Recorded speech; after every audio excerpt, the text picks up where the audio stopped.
how it goes in Hollywood. No casting couch involved for me.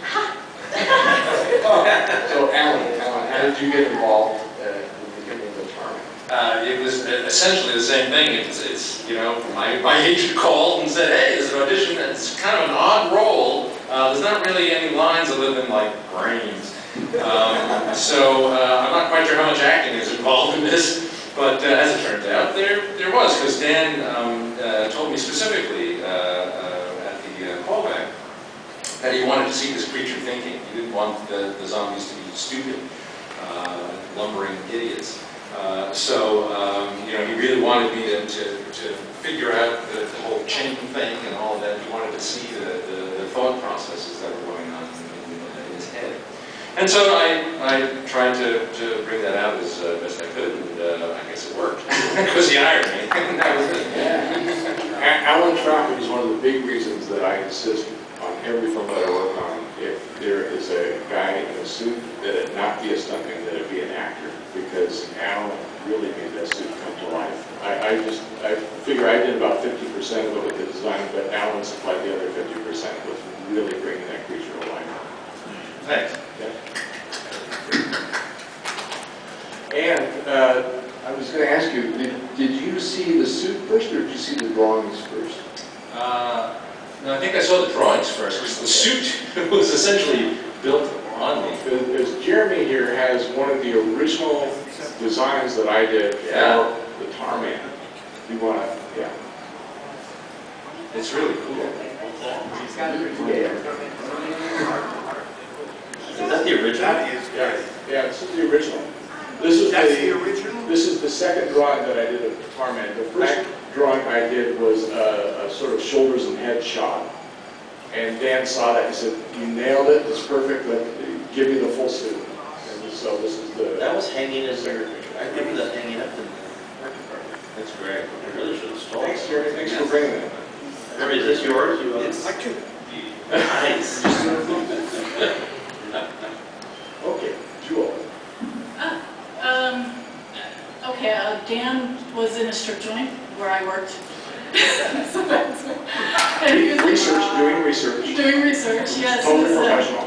Yeah, he was. He was actually looking for someone to be trash, and because it involves so much nudity, he was having lots of problems. And, you know, I'd been naked for so long, I was not interested in playing trash. You were born. I was born naked, I know. So he, after several table dances, said, you know, what role can I make you? And I said, yeah, you know, a new role, this punk rocker role.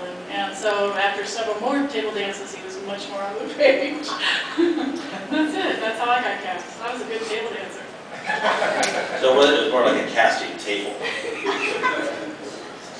Okay, Tom played Freddy, and I remember Dan showing me footage of Tom. The audition? No, it wasn't the audition. No. It was. I hadn't done much before that, so. Was it a show or was it a film that you'd done prior to Return of the I did The Woman in Red, but that was, and then I did a couple TV shows. But he was showing. I remember he was showing me scenes. He goes, "Look at this Was it guy. The Yellow and Rose? The Yellow Rose? Perfect for Freddy. Yeah, exactly. So tell me about your experience. I went on an audition like you do as an actor in LA, and then hadn't heard anything for like 9 months.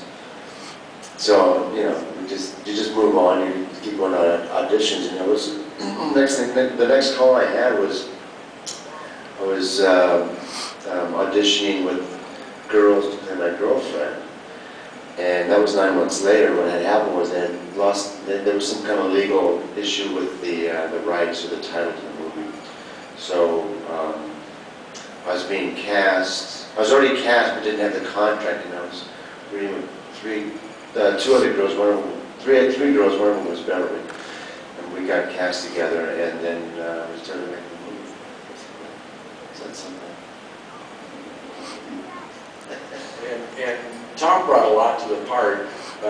We were together in Louisville recently at Wonderfest, and Jamie Cameron was going on and on about just how wonderful Tom was an actor, because James Cairn is an old hand at acting. He's, worked for decades and decades. He has a tremendous amount of experience, and he's really skilled at improv. And he wasn't sure this fresh young kid could handle it, but he said, Tommy, anything that Jimmy would throw at him, Tommy would come right back with something just as bright, just as smart, or just as brilliant. You know why? Because we found out on part 2 that we have the same birthday. November 28th, so maybe that had something to do with it. But we found it out on part 2. Okay, you might not recognize Scuzz here because he no longer has his mohawk. He's being nice, it's because I'm old and fat that you don't recognize me. But I think I just go with the no longer having a mohawk. So tell us about how you became involved in your I was dancing at a strip club, and Dan came in. Put it on! Put it on! And very similar to Jules' story. No, my story was fairly traditional, but not quite as traditional. I had a very, very close friend that I had done another film with who was auditioning for the role of Tina, Beverly's part, and she just knew I love some horror films, and I was kind of a zombie geek and all that. And she said, "Oh, I'm auditioning for this movie you would love, and there's actually a part you'd be good at. You should call your agent and get in on it." So I did call my agent. He said, "Oh yeah, I'll look into it." And then like a week went by, and I called him back and said, "What's going on with getting in on that Return of the Living Dead movie?" At which point he said to me, "Brian, there's no role for you. They're punk rockers. There's no part you can play. There's nothing you're right for in this movie, and I'm not going to embarrass myself and you by submitting you for a movie that you have no chance of ever getting cast in." So I said, "Okay, great, thanks. You're a fantastic agent." And the previous that I had done Last American Virgin, where I played a total nerd, and so he would only send me out for parts as like a nerd. So my friend Kimmy, who was still going, was like going to a callback for Tina, took my picture and resume into the casting director and said, "Hey, this is my friend, he's great, you should see him." So I got in on the audition because of my friend, in spite of my agent refusing to submit me. And then from that point it was traditional, because I auditioned and got called back and then got the part. And then I fired my agent. After I paid him. I had to pay my agent 10% of my salary for a movie that he refused to submit me on. So that's how Hollywood works. It's really fun. So Brian, besides being Scuzz, was also hands-on and helping us out with a lot of special effects too. Yeah. Talk about that. Well, I had, we ended up having some issues fairly early on in the film with a gentleman who'd been hired to do a lot of the makeup effects. I heard you. Oh, you named it, Bill Munns. And, some of his stuff was, for whatever reason, and some of his stuff just was not up to our high standards. And I was at USC as a theater major at the time, and a very close friend of mine in college was Tony Gardner, who's a makeup effects guy who's, incredible and still working. Did Zombieland most recently. But Tony and I were friends, and so when I saw that we were having issues with the makeup effects, I was like, God, my buddy Tony would love to do this. He was like, 21 at the time and energetic. Yeah, he looked like he was 12. Yeah, he looked like he was 12, and he was working at Rick Baker's shop at the time. And so I, completely stepped out of line, but oh well. That's why I'm producing movies now. Because as an actor, I always put my nose where it didn't belong. And I called Dan at home one night, and I said, I'm really concerned about Bill Munns, and I have this great friend who'd be awesome.